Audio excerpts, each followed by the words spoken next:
Rema hari ini 1 Korintus 15 ayat 57. Tetapi syukur kepada Allah yang telah memberikan kepada kita kemenangan oleh Yesus Kristus Tuhan kita.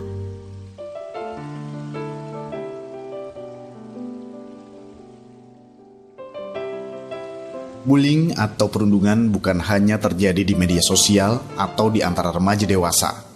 Bullying juga kerap terjadi di tengah-tengah anak SD. Salah satunya terjadi pada Budi.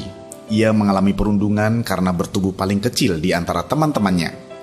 Karena ia selalu diam saja saat diganggu, hari demi hari teman-temannya semakin menjadi-jadi, mengejek dan menghinanya. Saat gurunya di sekolah mengetahui hal tersebut, ia lalu memberikan tips kepada Budi untuk melawan teman-temannya itu. Esoknya, saat teman-temannya mulai mengejeknya lagi, Budi teringat dengan nasihat gurunya. Ia segera berdiri tegak, dengan tangan terkepal dan suara lantang ia berkata, "Hai kalian, mulai sekarang berhenti membuli saya. Jika tidak, saya akan melaporkan kalian ke Bu Guru atau besok saya akan datang bersama ayah saya." Segera teman-temannya meninggalkan Budi dan mulai saat itu ia tidak pernah lagi diganggu oleh teman-temannya. Dalam kehidupan iman kita, bukankah seringnya kita pun seperti dibully oleh iblis dengan segala permasalahan dan pencobaan? Kita jatuh dan jatuh lagi dalam dosa yang sama. Ada juga yang selalu jatuh dalam kekhawatiran, ketakutan, dan putus asa. Sadarkah kita kenapa iblis dengan mudah menjatuhkan kita lagi dan lagi dalam lembah dosa, kekhawatiran, ketakutan, dan keputusasaan? Itu karena kita tidak berani melawan. Kita diam saja saat iblis datang dengan godaan dan intimidasinya. Saat Yesus diserang oleh iblis, dia tidak diam saja.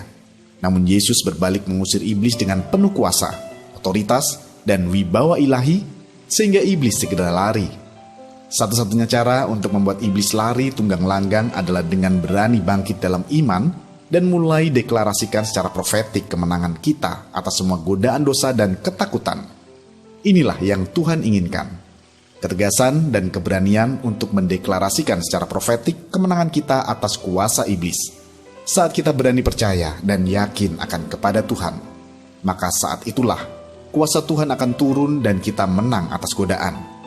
Saat itulah kita bisa menjalani hidup penuh arti bersama Tuhan Yesus. Amin.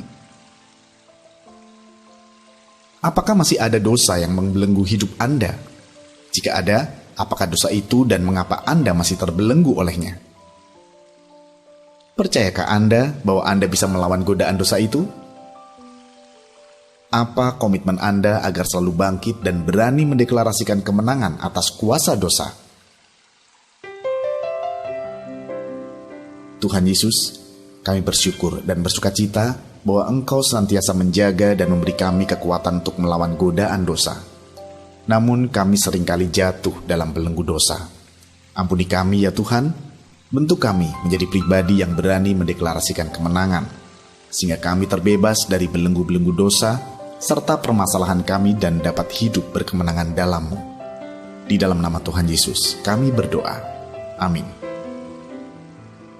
Bangkitlah dalam iman dan mulai deklarasikan kemenangan atas semua godaan dosa yang ada dalam hidup kita.